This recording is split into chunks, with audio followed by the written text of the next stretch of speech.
नमस्कार दोस्तों, निक story teller में आपका स्वागत है।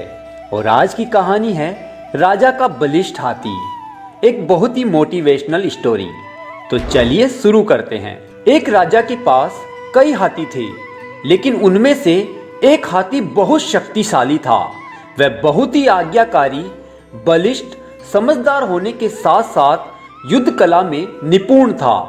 बहुत से युद्धों में उसने अपनी बुद्धिमत्ता और ताकत से वाह लूटी थी और जीत दिलवाई थी। यही कारण था कि वो महाराज के साथ साथ राज दरबार का भी सबसे प्रिय हाथी था। समय अपनी चाल से आगे बढ़ता गया और एक दिन वो समय आ गया जब वो हाथी वृद्ध दिखने लगा। अब वह पहले की तरह कार्य नहीं कर पाता था।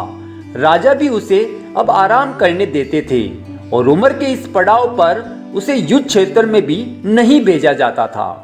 एक दिन की बात है, वो वृद्ध हाथी सरोवर में पानी पीने के लिए गया, लेकिन वहीं दलदल में उसका पैर धंस गया और फिर धंसता ही चला गया। हालांकि उस हाथी ने खुद को निकालने की बहुत कोशिश की, पर बुढ़ापे के कारण वो असफल रहा। थक हार के वो मदद के लिए जोर जोर से आवाजें निकालने लगा। उसकी सिंगाड़ने की आवाज से लोगों को यह पता चल गया कि वह हाथी किसी संकट में है। वे आवाज की दिशा में भागे तो उन्होंने देखा कि हाथी लाचार होकर कीचड़ में धंसा पड़ा है। हाथी के फंसने का समाचार राजा तक भी पहुंचा। राजा सहित सभी लोग हाथी के आसपास इकट्ठा हो गए और विभिन्न प्रकार के शारीरिक प्रयत्न से उसे कीचड़ से निकालने का प्रयत्न करने लगे, लेकिन बहुत देर तक प्रयास करने के बाद भी वे सफल नहीं हो पाए। उसी रास्ते से तभी गौतम बुद्ध मार्ग भ्रमण कर रहे थे। राजा और सारा मंत्रिमंडल तथागत गौतम बुद्ध के पास चले गए और अनुरोध किया कि आप हमें इस विकट परिस्थिति में मार्गदर्शन करें। गौतम बुद्ध ने घटनास्थल का निरीक्षण किया और फिर राजा को सुझाव दिया कि सरोवर के चारों ओर युद्ध के नगाड़े बजाए जाएं। सुनने वालों को विचित्र लगा कि भला नगाड़े बजाने से वह फंसा हुआ हाथी बाहर कैसे निकलेगा।